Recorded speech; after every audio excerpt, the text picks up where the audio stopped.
सहनावतु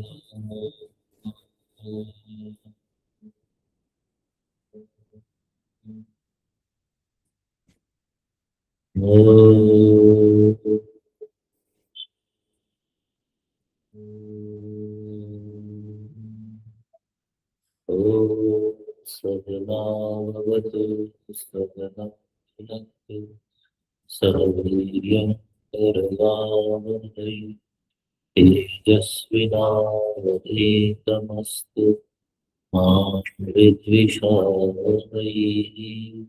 ॐ शान्ति शान्ति शान्ति। शङ्करं शङ्कराचार्यं केशवं बादरायणं सूत्रभाष्यकृतौ वन्दे भगवन्तौ पुनः पुनः। ईश्वरो गुरुरात्मेति मूर्तिभेदविभागिने व्योमवद्व्याप्तदेहाय श्रीदक्षिणामूर्तये नमः। ॐ भद्रं कर्णेभिः शृणुयामदेवाः भद्रं पश्येमाक्षभिर्यजत्राः स्थिरैरङ्गैः स्तुष्टुवागुंसस्तनूभिः व्यशेमदेवहितं यदायुः स्वस्ति न इन्द्रो वृद्धश्रवाः स्वस्ति न पूषा विश्ववेदाः स्वस्ति नस्तार्क्ष्यो अरिष्ठनेमिः स्वस्ति नो बृहस्पतिर्दधातु। ओम शांति शांति शांति। हरिओम स्वामी जी, प्रणाम।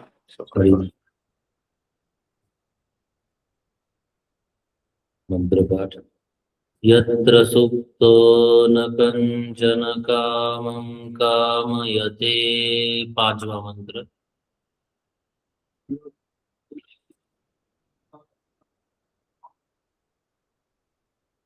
न कंचन स्वप्नं पश्यति तत्सुषुप्तम्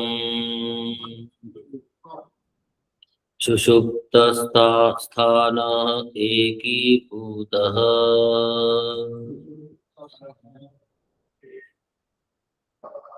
प्रज्ञानघन एव आनन्दमयो ह्यानन्दभुक्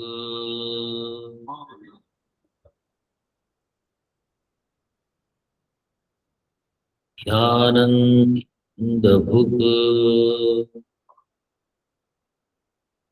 कैसा बोलते? भूख नहीं बोल पाते। हाँ, भूकू है।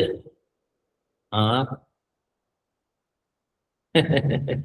अरे, यहाँ लिखा हुआ है, आप तोड़ेंगे तो साफ साफ अलग हो जाएगा ना। भूख शब्द है तो भूख ही बोलिए, गलत उच्चारण नहीं करिए। आनंदमयो ह्यानंद भुक।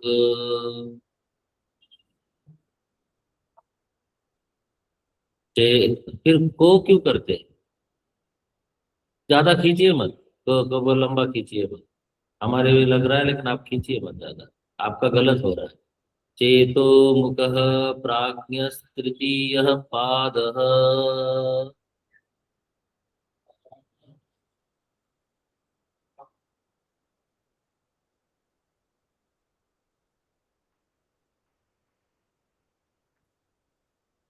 एष सर्वेश्वर एष सर्वज्ञ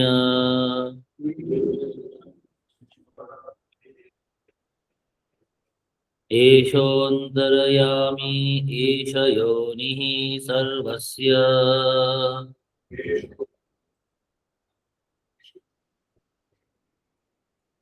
प्रभवाप्ययो हि भूतानाम्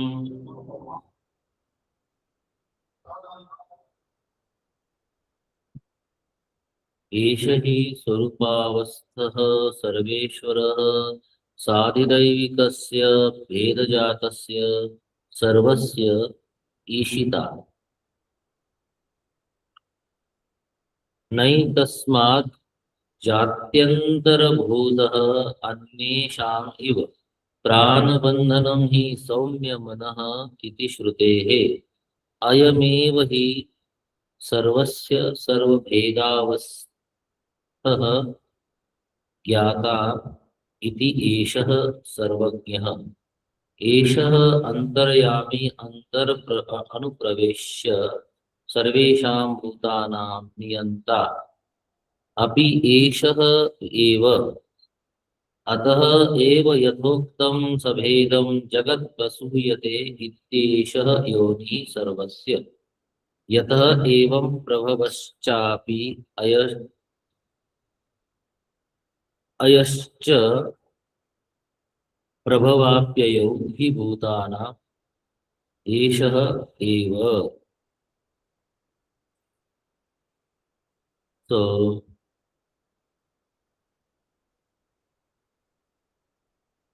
दो श्लोकों में बहिष्प्रज्ञ तथा अंतः प्रज्ञ की चर्चा श्रुति ने की। अब दो श्लोकों में सुषुप्त अवस्था का सुषुप्त स्थान की चर्चा कर रही है, प्राज्ञ की चर्चा कर रही है श्रुति। सो प्रज्ञा ही है जो बहिर्देश में जाती है तो वह बहिष्प्रज्ञ कहलाती है, और प्रज्ञा ही जब अंतः देश में जाती है तो वह अंतः प्रज्ञ कहती है। और प्रज्ञा की घनीभूतता का नाम ही सुषुप्त स्थान है, प्रज्ञान घन कहेंगे, प्राज्ञ, इसको क्या कहेंगे, प्राज्ञ। सो श्रुति इन दो मंत्रों में अब उसी की चर्चा करती है। यहाँ प्राज्ञ को ही अब ईश्वर के रूप में बता रही है। स्थूल जो प्रपंच था, जागृत प्रपंच था, हाँ, उसी को क्या कहा जा रहा था, वैश्वानर। हाँ, और जो स्वप्न प्रपंच था उसको कह रहे थे तेजस। यहाँ सुषुप्त जो प्रपंच है या प्रज्ञान की जो घनीभूतता है, तो यहाँ उसको ईश्वर के रूप में कह रहे हैं। वही विश्व था, वही तेजस था, वही प्राज्ञ है। देखिए, उपाधि के कारण प्रज्ञान की, या यूं कहिए प्रज्ञा की घनीभूतता की उपाधि के कारण उसे क्या कह रहे हैं, प्राज्ञ। अन्यथा जब उसका लक्ष्यार्थ वाक्यार्थ जब करेंगे तो क्या है, वह तो ईश्वर है। सो उसी का अब यहाँ विचार श्रुति करती है। एष सर्वेश्वर, एष, येष माने यह प्राज्ञ, हाँ, एष ही स्वरूपावस्थः सर्वेश्वरः। भगवान भाष्यकार ने कहा एष स्वरूपावस्थः, जो स्वरूप में स्थित प्राज्ञ है, उसी को यहाँ कह रहे हैं कि वह जब उपाधि प्रज्ञान की घनीभूतता की, प्रज्ञा की घनीभूतता की आ रही है, तब उसे क्या कह रहे हैं, प्राज्ञ। जब सुषुप्त प्रपंच की उसके बात करते हैं तो उसको क्या कह रहे हैं? ईश्वर। अरे क्या कंफ्यूजन! ईश्वर किसे कहेंगे? हाँ, प्रपंच को, जो प्रपंच की उपाधि से जो है उसी को तो ईश्वर कहेंगे ना। देखिए, प्राज्ञ जब कहते हैं तो उसमें चेतन की, उसमें क्या है, प्रधानता है। प्रज्ञान घनता है। उपाधि की प्रधानता से फिर जो नाम देते हैं आप देते हैं। जैसे ईश्वर कह रहे हैं, वहां उपाधि तो है, उपाधि नहीं है ऐसा नहीं कह रहे, लेकिन उपाधि कैसी है? गौण है। कैसी है?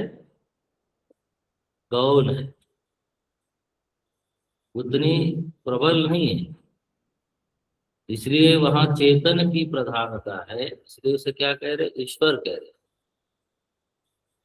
जैसे हम आपको मनुष्य कहते हैं, या एक देही कहते हैं, देह कहते हैं, तो तब क्या देह की उसमें उपाधि की क्या है, प्रधानता है। लेकिन जब जीव कहते हैं तब उपाधि तो है, लेकिन उपाधि की क्या है, प्रधानता नहीं। चेतन की क्या है वहां, प्रधानता। ठीक है। तो ऐसे ही यहाँ पर उपाधि की प्रधानता नहीं है, गौणता है, उससे उसे क्या कह रहे हैं, ईश्वर कह रहे हैं। ध्यान दीजिएगा। तो प्राज्ञस्य, देखिए टीकाकार क्या लिखते हैं, प्राज्ञस्य आधिदैविकेन अंतर्यामिना सह अभेदम गृहीत्वा विशेषानंतरम दर्शयति। एष ही इति, एष जो श्रुति में आया है, एष उसी को कह रहे हैं कि प्राज्ञस्य, उसी प्राज्ञ का अधिदैव रूप अंतर्यामी के साथ अभेद यहाँ क्या कहा जा रहा है, बताया जा रहा है, अभेद का ग्रहण किया जा रहा है। और विशेष क्या है, विशेषानंतरम, विशेषता क्या थी कि वह प्रज्ञान घन है तो प्राज्ञ है, उपाधि की गौणता है तो सुषुप्त प्रपंच वाले को ईश्वर कह रहे हैं। तो उपाधि तो दोनों में है, किंतु वास्तव में वह है क्या, एक है, ये बताना चाह रहे हैं। अभी आपका काम ये नहीं कि आप प्राज्ञ को जान लिए, तेजस को जान लिए, हाँ, विश्व को समझ लिए, लेकिन अलग अलग समझ लिए। हमें क्या करना है, बोले कि ईश्वर के साथ उस प्राज्ञ का क्या है, अभेद है। देखिए टीका को ही देखिए आप। स्वरूपावस्थ स्वरूपावस्थत्वम उपाधि प्राधान्यम। स्वरूप में जब वो स्थित है आपने, तो उपाधि की जो प्रधानता है उसको अवधूय, माने उपाधि की प्रधानता को हटा के, ठीक है, अवधूय चैतन्य प्राधान्य, चेतनता की प्राधान्यता से उसे क्या कह रहे हैं, ईश्वर।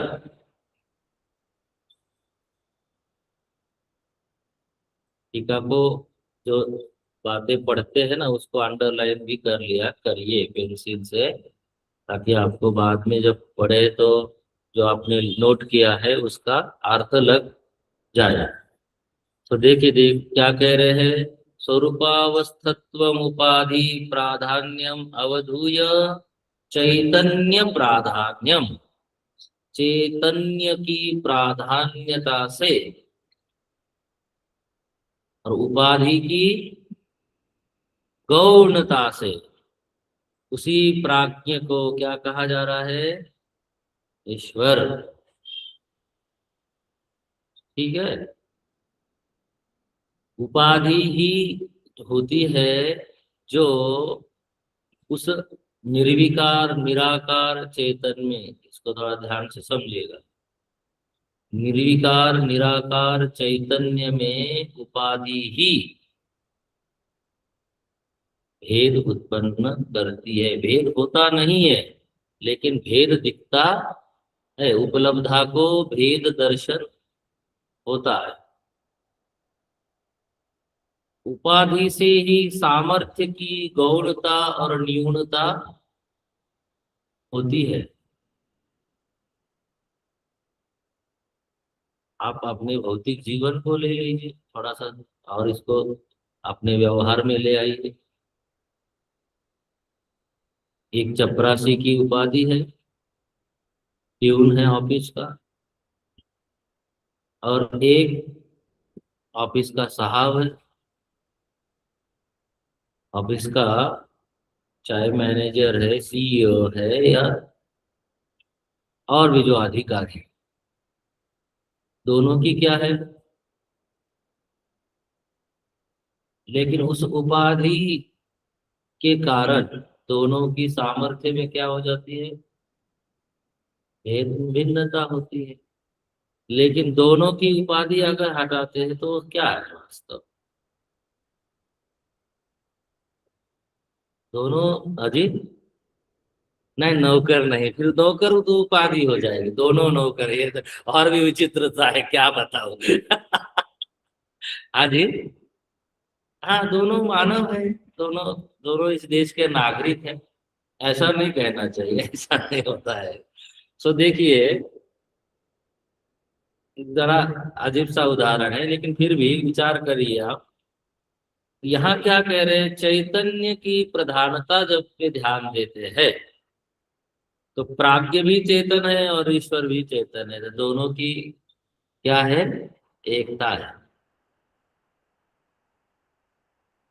नैयायिक इत्यादि इसी में, नैयायिक समझते हैं ना, न्याय दर्शन को मानने वाले। और आचार्य के समय में नव्य नैयायिक नहीं थे, प्राचीन नैयायिक ही थे। किंतु आनंद गिरी जी महाराज के समय में ऐसा लगता है, प्राचीना इत्यादि शब्दों को प्रयोग करते हैं, तो इनके समय में नव्य नैयायिक आ गए थे, ऐसा लगता है। सो नैयायिकादयस्तु ताटस्थ्यम ईश्वरस्य आतिष्ठन्ते तद अयुक्तम पति पत्यु, पति नहीं, पत्यु, पति का ही पत्यु बनता है। पत्यु रस पत्यु असामंजस्यात् इति न्याय विरोधात् इत्याह नई तस्मात् इति। देखिए क्या कह रहे हैं, नैयायिक इत्यादि ईश्वर को तटस्थ स्वतंत्र मानते हैं। जगत का निमित्त कारण किसे मानते हैं? ईश्वर को मानते हैं। इसी प्रकार से आज के जो मलेच्छों के दर्शन है, या अन्य लोगों के भी जो दर्शन है, वो भी यही मानते हैं कि ईश्वर क्या है? वो तो कारण ही उसे मानते हैं पूरा। निमित्त कारण क्या? वो तो बनाने वाला निमित्त ही मानते हैं एक प्रकार से वो। तो देखिए, ताटस्थ्यम ईश्वरस्य आतिष्ठन्ते तद अयुक्तम, वो क्या है? अयुक्त है। जो वचन किया जा रहा है यहाँ, तो हम लोग अवैध दिखा रहे हैं और ये लोग क्या मान रहे हैं? भेद मान रहे हैं। इसलिए स्वामी के रूप में पत्ती हो, स्वामी के रूप में वो स्वीकार कर रहे हैं। तो थोड़ा सा ना, एक ग्रंथ है मांडुक्य रहस्य विवृत्ति, दक्षिण के विद्वान हुए जिनकी हम लोगों ने अभी नारद भक्ति सूत्र पढ़ी है। नारद भक्ति सूत्र से हम उन्हीं के ग्रंथ से हम लोगों ने विचार किया था। उन्होंने सभी उपनिषदों के ऊपर और ब्रह्म सूत्र के ऊपर, बाकी उपनिषदों पे थोड़ा संक्षेप में ही लिखा है, किंतु तैत्तिरीय और ब्रह्म सूत्र, मांडुक्य के ऊपर अत्यंत विस्तृत अपनी एक व्याख्या उन्होंने प्रस्तुत की है। संस्कृत में है पूर्णतया, और पुस्तक भी जल्दी से उपलब्ध होती नहीं है, कहाँ कहाँ से खोज के मंगानी पड़ती है। सो वो क्या कहते हैं, थोड़ा सा आज उसको देखते हैं। आप अपने ग्रंथ को छोड़िए, तो देखिए क्या कहते हैं। प्राज्ञस्य स्वरूप, प्राज्ञ के स्वरूप पे थोड़ा सा विचार करते हैं। आचार्य ने कहा, एष ही स्वरूपावस्थम, एष से प्राज्ञ, प्राज्ञ के स्वरूप पे थोड़ा सा क्या करते हैं, निर्णय करते हैं, विचार करते हैं। बोले अथ अस्य सुषुप्तस्य, ये जो सुषुप्त अवस्था है, सुषुप्त स्थान है, उसमें आधिदैविकेन अव्याकृतात्मना सह अभेदम स्फुटयति, स्फुटयितुम उपक्रमते। जो कारण अव्याकृत सुषुप्ति स्थान में जो भोक्ता बन रहा है या प्रज्ञान घन बन रहा है, वही प्राज्ञ, उसका उस ईश्वर के साथ, जो सुषुप्त अवस्था का अभिमानी कहिए,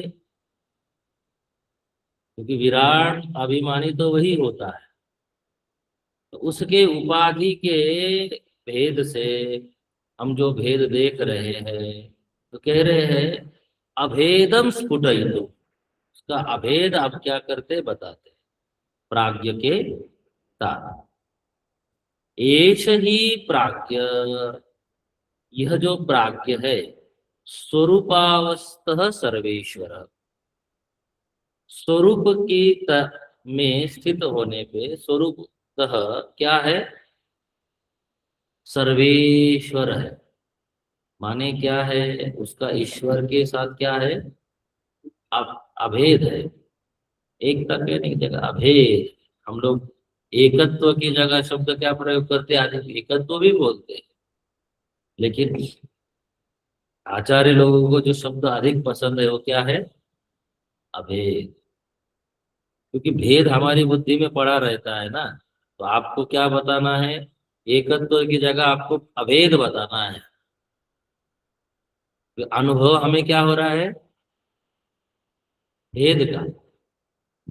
तो क्या कहते हैं, देखिए एष ही प्राज्ञ स्वरूपावस्थ, पुस्तक में नहीं है शर्मा जी, क्या देखते हैं वहां, उस पुस्तक से नहीं ले रहे, तो हमारी तरफ देखिए, पुस्तक में मत देखिए।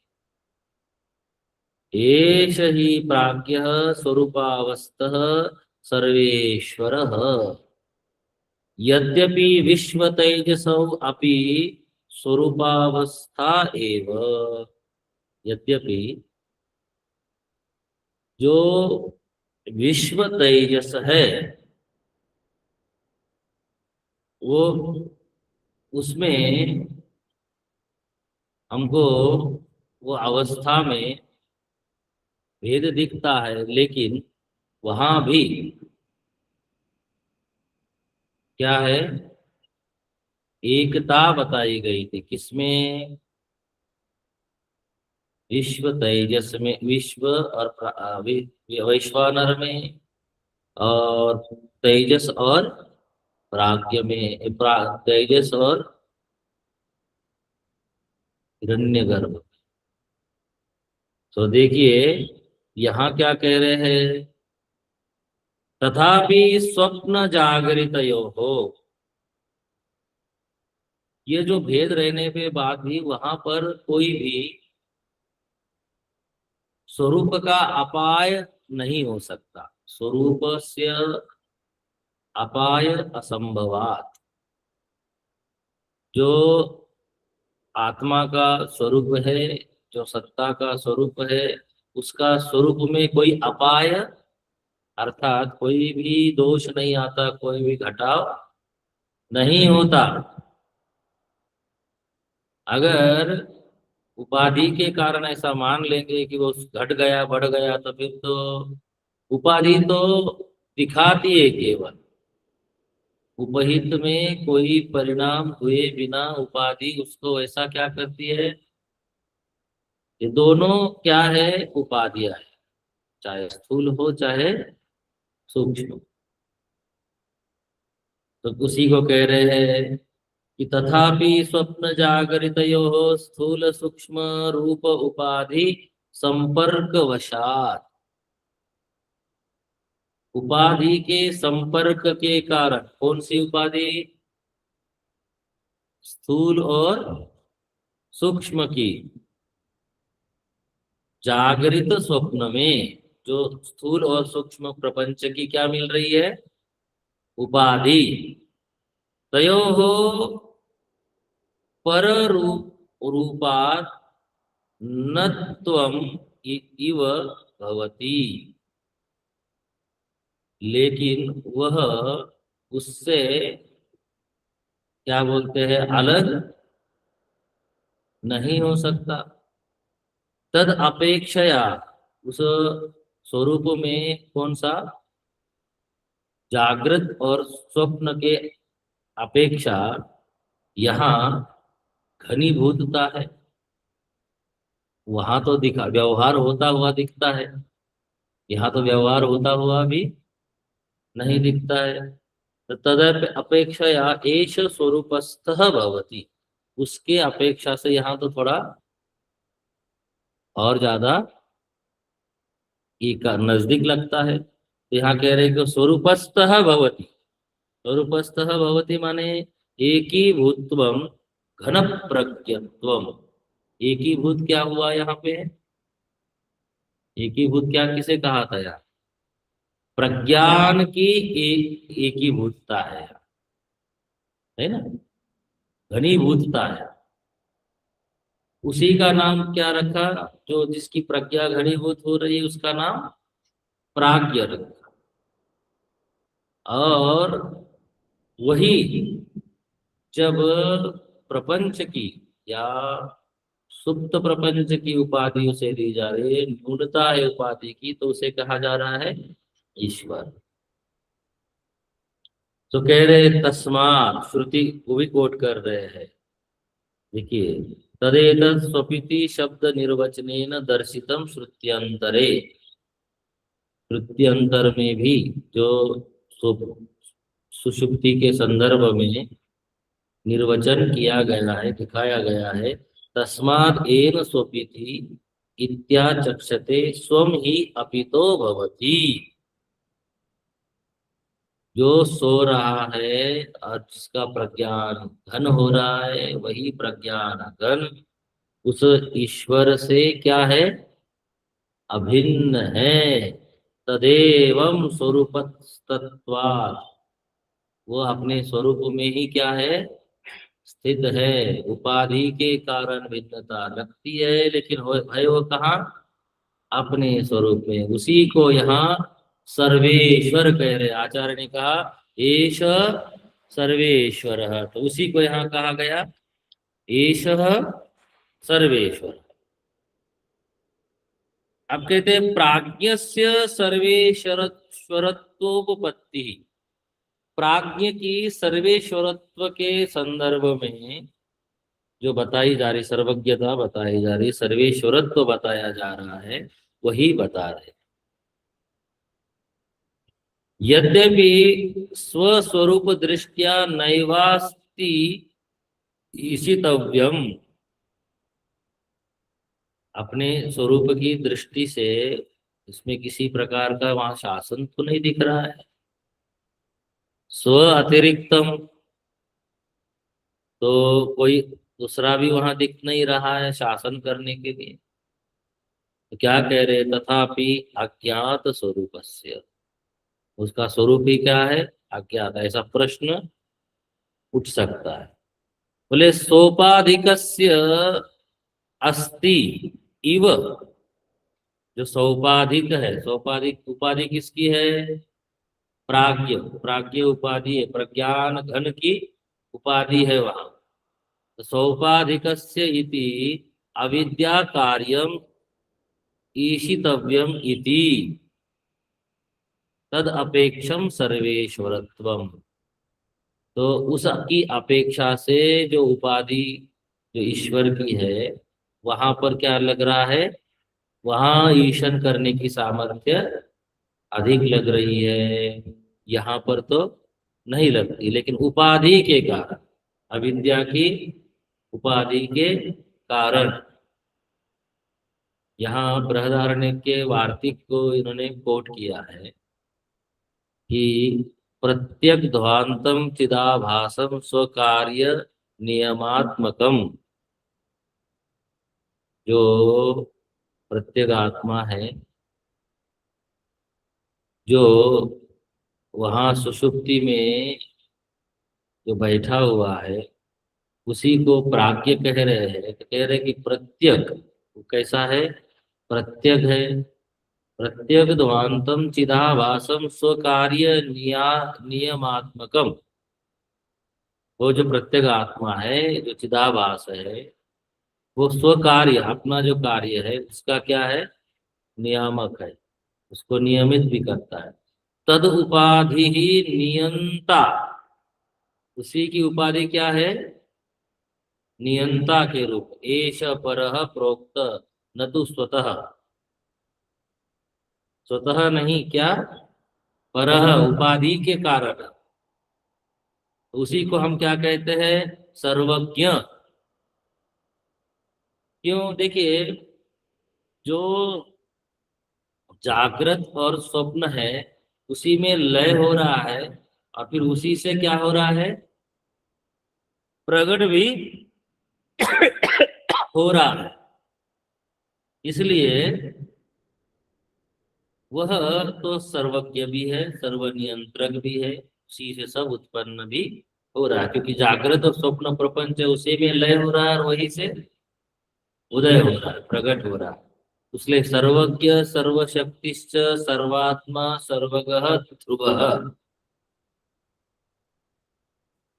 वह सर्वज्ञ है, सर्वशक्तिमान है, जो ईश्वर है, सर्वात्मा है, सर्वगः है, सब में गया हुआ है, ध्रुवः, जगन जन्म स्थिति ध्वंस हेतु, जगत जगत जगत का जन्म, स्थिति और लय, ध्वंस माने लय, सबका हेतु होने के कारण भी उसे क्या कह रहे हैं, सर्वेश, सर्वेश्वर, जो भाष्य में आ रहा है, ये सर्वेश्वर की ही व्याख्या चल रही है। तो जो अधिदैव स्वरूप में बताया जा रहा है, वह ईश्वर ऐसा है। नैयायिक लोग ये कहते हैं कि उसमें भेद है, वह भिन्न है। भिन्न कैसे है, कि बोले कि भाई वो जगत का निमित्त कारण है, वह तो एक नहीं हो सकता, वह कैसा है, भिन्न है। क्योंकि जो कार्य बनता है, कार्य के साथ वो एक थोड़ा हो जाता है। जैसे कुम्हार घट बनाता है, तो घट के साथ एक तो नहीं हो जाता, घट भिन्न ही रहता है। तो वो उसके का कैसा कारण बनता है, कैसा कारण बना, हाँ, निमित्त कारण। तो बोले कि ऐसा ही मान ले, यहाँ लिखा है कि तस्मात, पढ़ ही डालता हूँ, थोड़ा थोड़ा अर्थ कर दूंगा, पढ़ ही डालता हूँ। तस्मात साधिदैविकस्य, आपको अगर लगे तो पुस्तक बाद में पढ़ सकेंगे। तस्मात साधिदैविकस्य आकाशादेः वेद जातस्य सर्वस्य ब्रह्मादि स्तंभ पर्यंतानां भूतानां चायम अवेशिता। ओके, इसलिए साधिदैविक से असाधिदैविक रूप में क्या कह रहे हैं, आकाशादि भेद जातस्य। आकाशादि में क्या है, जो भेद है, सर्वस्य ब्रह्मादि स्तंभ पर्यंत, ब्रह्मादि से लेके स्तंभ पर्यंत, भूतानाम चायम अवेशिता, वो सबके ऊपर वहां से क्या कर रहा है, शासन कर रहा है। बोले नहीं, न एतस्मात् जात्यंतर भूतः अन्य परमेश्वर अस्ति, इसलिए अन्य कोई परमेश्वर नहीं है, उपाधि के कारण ही भेद है, किंतु भेद नहीं है। तो यहाँ कह रहे नैयादि का नाम ये तटस्थ ईश्वर, नैयादि क्या मानते हैं, निमित्त कारण तटस्थ ईश्वर। बोले ननु कथम नास्ति, कैसे नहीं है, आप कैसे मानते हो कि भेद नहीं है। तो उसी के लिए श्रुतियां कोट करते हैं। ये श्रुतियां हो सके तो लिख लीजिए या समझ लीजिए, जितना हो सके मैं बोलता हूँ, आप बाद में देख लीजिएगा जाके, ग्रंथ आपके पास है ही। तम ईश्वरानाम परमम परमेश महेश्वरम, श्वेता श्वेतर उपनिषद में 6-7, छठे अध्याय का 7वां मंत्र है। तम ईश्वरानाम परमम महेश्वरम, वह ईश्वर ही, तम वही ईश्वर क्या है, परम महेश्वर भी वही है। यह सर्वज्ञ सर्वविद, वही सर्वज्ञ है, सर्वविद है। मुंडक उपनिषद 1:1, 9, 2:2, 7। ठीक है। फिर कह रहे हैं यह आत्मनि तिष्ठन् आत्मनो अंतरो यमात्मा न वेद यस्यात् आत्मा शरीरम, यह आत्मानुमंतरो यमयति स त अंतर्यामी अमृत। बृहदारण्य 3:7-30। वही है कि सब में अंतर्यामी के रूप में बैठा हुआ है, सभी शरीरों में वही स्थित है, आत्मा है, वही नियमन करता है। कर्तारमीशम पुरुषम ब्रह्म योनि, वही पुरुष करता है, पुरुष है, ब्रह्म योनि, ब्रह्म ही सबकी योनि है। मुंडक उपनिषद 3:1-3। नहीं लिख रहे हैं, जरूरत नहीं है ना। सो देखिए, हम क्या कह रहे हैं कि गीता में भी ये आया, ईश्वर सर्वभूतानां हृद्देश अर्जुन तिष्ठति भ्रामयन् सर्वभूतानि यंत्रारूढ़ानि मायया। गीता में भी यह आया, गीता में आया, वेदाहम समितानि माम तु वेद न कश्चन, मैं सभी को जानता हूं, मुझे कोई नहीं जानता। कैसे, ये उपाधि के भेद के कारण है। अहम कृष्णस्य जगत प्रभः प्रलय तथा, यह भी गीता में आया। न्याय इस प्रकार से कुछ लोग भेद भी करते हैं, लेकिन ईश्वर कैसा है, एक है, अन्य नहीं है। एष सर्वज्ञ अयमेव ही प्राज्ञ सर्व भेदावस्था ज्ञाता, वो सारे भेद की अवस्थाओं को क्या करता है, जानता है, ऐसा एक ईश्वर है। श्रुति कह रही है एष सर्वेश्वर, एष सर्वज्ञ, एषोऽन्तर्यामी, एष योनि। देखिए, इन्हीं श्लोकों को, इसी मंत्र को उन्होंने खोला कि वही क्या है, सर्वेश्वर है, वही सर्वज्ञ है। कौन, जो प्राज्ञ कहा जा रहा था, ईश्वर के साथ उसका क्या है? अभेद है। और ईश्वर भी जो कहा जा रहा है वह प्रपंच की उपाधि से ही कहा जा रहा है। प्रपंच की उपाधि न्यून है, किंतु उस उपाधि के कारण ही उसे क्या कह रहे हैं? ईश्वर कह रहे हैं। आप तत्वमसि महावाक्य के ऊपर विचार करते हैं। मान के चलता हूं मैं, तो आप लोग करते हैं, है ना? करते हैं। तत्पदार्थ और तम पदार्थ का जब विचार करते हैं तो तत्पदार्थ से लक्षित जो ब्रह्म है और तम पदार्थ से जो लक्षित ब्रह्म है, दोनों की क्या सिद्ध होती है? एकता। दोनों में जो भेद दिख रहा है वाक्यार्थ में, एक को सर्वज्ञ की, सर्वशक्ति की, सर्वांतर्यामी की, सर्वनियंत्रक की उपाधि दी जा रही है। वो किसके संदर्भ में दी जा रही है? समष्टि के संदर्भ में, प्रपंच के संदर्भ में उसे यह उपाधि मिल रही है। लेकिन अगर उसकी दृष्टि से देखेंगे तो वो क्या है? वह तो केवल निर्विकार निराकार चेतन है, ब्रह्म है। उसमें किसी प्रकार की उपाधि नहीं है। से कहते हैं ना, तो बोले कि भाई आप तो हमारे नाना हो, आप तो हमारे दादा हो।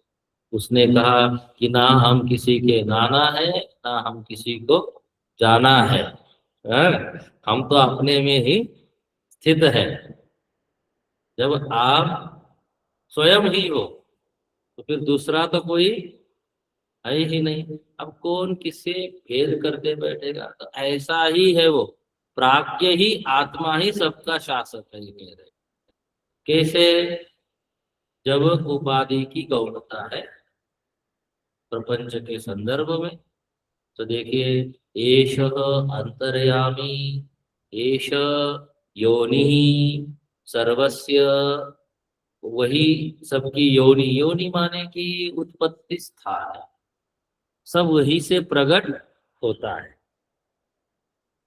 भगवान ने कहा कि मैं ही जगत की योनि हूं, मुझसे ही सब कुछ प्रकट होता है। महाभूतान्यहंकार, सारे महाभूत अहंकार सब कहाँ से प्रकट हो रहा है? उसी मुझी से प्रकट हो रहा है। और जब उनकी दृष्टि से देखते हैं, उनके स्वरूप से देखते हैं, तो वो से कुछ भी प्रकट होता नहीं है। ठीक है? ये जो भेद मान के बैठे हैं हम, उपाधि के ऊपर ही हमारी नजर दिन भर दौड़ती रहती है, और हम इस संसार में दिन भर भुन भुन करते रहते हैं, मधुमक्खी की तरह। और उसी में सुखी दुखी होते रहते हैं। मधुमक्खी को भी तो स्वाद आता होगा। किसी फूल का रस कड़वा भी तो होता होगा, किसी फूल का रस मीठा होता होगा। जरूरी है कि हर फूल का रस मीठा है? ये जो नीम के ऊपर भी तो फूल आते हैं ना। हाँ। हाँ जी। तीखा होता है ना, कड़वा होता है, कसेला हो जाता हो। तो नीम के भी तो, नीम के पेड़ पे भी वो क्या आती है? नहीं, वो तो फल हो गए। फूल आता है। लोग उस फूल को, जब फूल आता है तो उसके नीचे कपड़ा बिछाते हैं। बहुत जगह मैंने प्रयाग में देखा है, एक घर में आदो नहीं, सफेद नहीं होता है। आप किस देश में पर रहते हो? पीला होता है।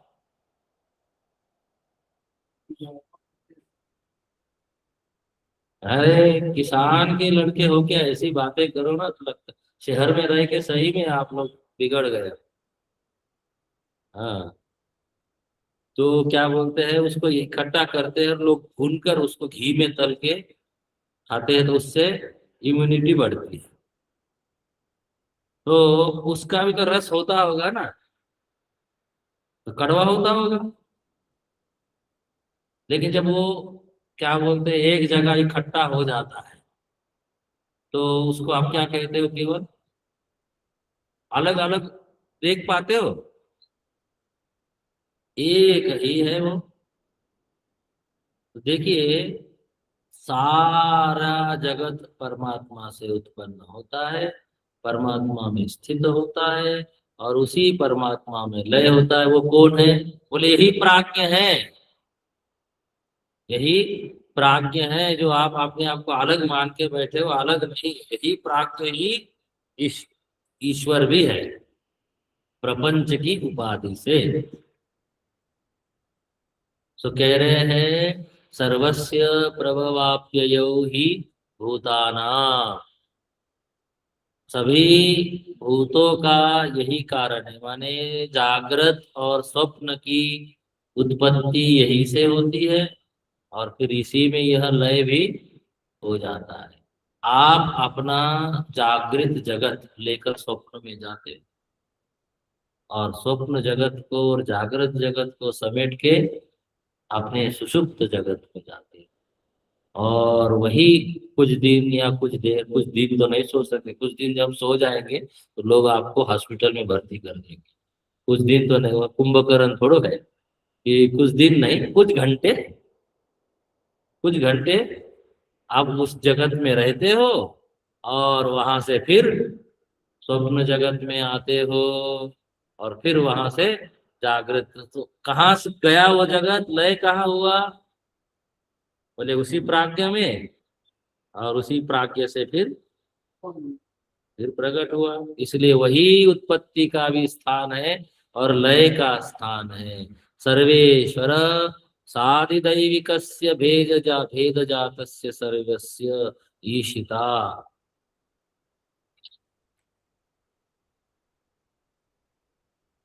नैत नैतस्मात् जात्यंतरभूतः अन्येषाम् इव। कह रहे हैं कि देखिए, अन्य मतावलंबी जो है वो तो भेद देखते हैं। ये जो अधिदैव है, हाँ, और यह जो इसका वास्तविक स्वरूप है, इसमें अवस्थान न देख के क्या देखते, स्वरूप को न देख के क्या देखते हैं, भेद देखते हैं। वही सबका ईशन करने वाला है, लेकिन सोचते हैं कि अन्य है कोई। सो अन्य तो कोई नहीं है, वही सर्वेश्वर है, वही सर्वज्ञ है। कल देखेंगे, आज यही रोकते हैं। आप लोग इसको थोड़ा सा विचार करिएगा, फिर कल इसको पूरा करेंगे। ओम पूर्णमदः पूर्णमिदं पूर्णात् पूर्णमुदच्यते पूर्णस्य पूर्णमादाय पूर्णमेवावशिष्यते। ओम शांति शांति शांति। हरि ओम श्री गुरुभ्यो नमः। हरि ओम। हरिओम स्वामी जी, प्रणाम।